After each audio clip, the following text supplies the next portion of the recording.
boxe, vers une revanche entre Usyk et Fury au mois d'octobre?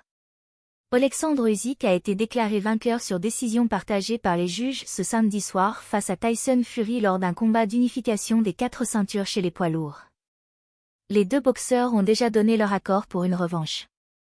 Oleksandr Usyk et Tyson Fury sont tous les deux prêts pour une revanche.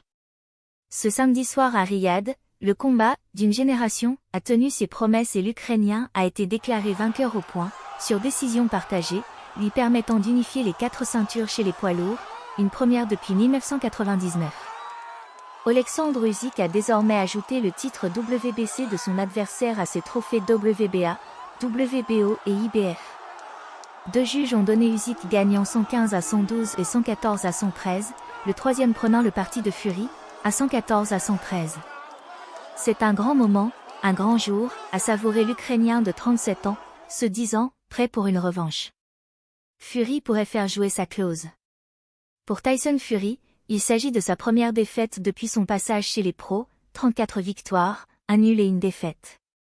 S'il a estimé que le contexte géopolitique, avec la guerre en Ukraine, avait pu influencer la décision des juges, le Gypsy King espère aussi avoir une revanche. C'était un combat fantastique. Je pense que j'ai gagné le combat, mais je ne vais pas m'asseoir ici, pleurer et trouver des excuses, a commenté Tyson Fury. Il a gagné quelques rounds, mais j'en ai pris la majorité.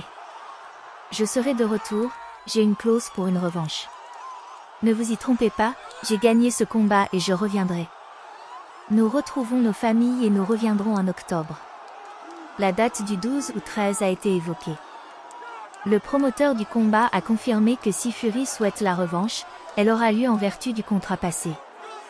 Toujours invaincu après 22 combats, Oleksandr Usyk a rejoint au panthéon des légendes de la boxe comme Mohamed Ali, Joe Louis ou Mike Tyson, qui avaient aussi unifié les ceintures chez les lourds.